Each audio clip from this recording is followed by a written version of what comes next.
collection of original handbags. They date from about 1920 through to the latest I've probably got them here at the moment is this 50s one. Here's some of my sort of, this is sort of the bridal selection that I've got at the moment. And obviously it's changing all the time.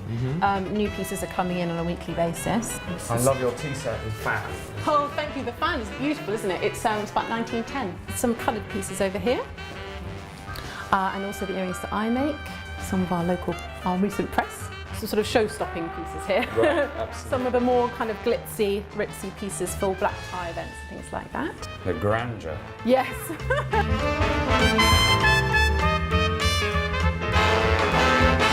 How did you get started? Gosh, okay, so I always loved vintage, and I used to buy, when I was younger, I used to buy broken things and try and fix them or make them into something new. Quite common, I guess.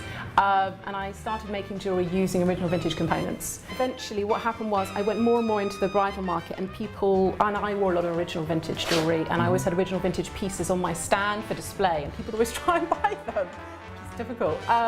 And so I started saying to people, well, actually, yes, I can source you one of those if you'd like that. So it's just a very organic, natural progression. Moved more and more into the bridal and more into the vintage, the true vintage, which was my passion all along. At some point you decided you could make that leap to having the shop with the overheads that come with it. And Yeah, all of that. I mean, I always wanted to have a shop, but it seemed like a kind of a pipe dream, I suppose. Yeah. Because I suppose a lot of people would love to have a shop, like you say. So it seemed like something that might happen in the distant future, but then it became a reality, and Can you here remember we the are. moment when you decided, I'm really going to go for it? Yes, it was terrifying, but also really, really exciting. The most exciting thing I've ever done. And what next? What next? What's your next dream? I want to make the shop the destination for vintage costume jewellery in London. I want people to know that this is where they should come, and this is where I'd like them to come. And I think that's part of the whole point of buying from a small business, isn't it? An independent person. So you build relationships with your customers. Right. So I've been open 2 months. I already have repeat customers. Right. People have come in several times. I've already sourced something in particular for someone who saw something they liked, but it was a complete set. She didn't want a complete set, she just wanted a necklace or a bracelet. So I found her one.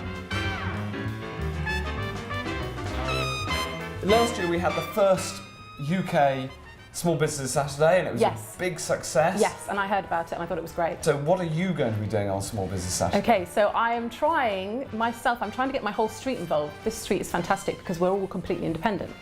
So I'm trying to speak to as many local business people as I can to get them involved, even if it's just putting a banner in the window or offering something on the day or doing something to get involved. Me personally, I'm going to be offering 10% off in the shop all day. Wow. Which is very exciting.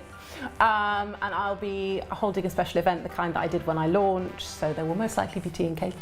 Lots of flowers, balloons, and us all having a fantastic time, and kind of inviting down all our supporters, local and those further afield, to come and just celebrate and enjoy the day with us, and also think about Christmas and think about spending their money on Christmas presents from small local independents like myself and the others in this street, as opposed to buying, online, so that they get that personal service. And what does Small Business Saturday mean to you? What does it say to you? For me, it's so vital, it's so incredibly important, because of course I'm a small business myself, but I love supporting other small businesses. I love that I can walk down the high street and go to my independent florist and go to my independent greengrocers and my independent restaurants, and I love that feel of that high street, and I don't want to lose that. I don't want that to go anywhere. I don't want that to change, but I know that if we don't support these small independents, they will disappear, they won't be there next year. So I think the campaign is fantastic and so essential to keep our high streets vibrant and independent and unusual and fun and alive. That's what it's all about. Absolutely.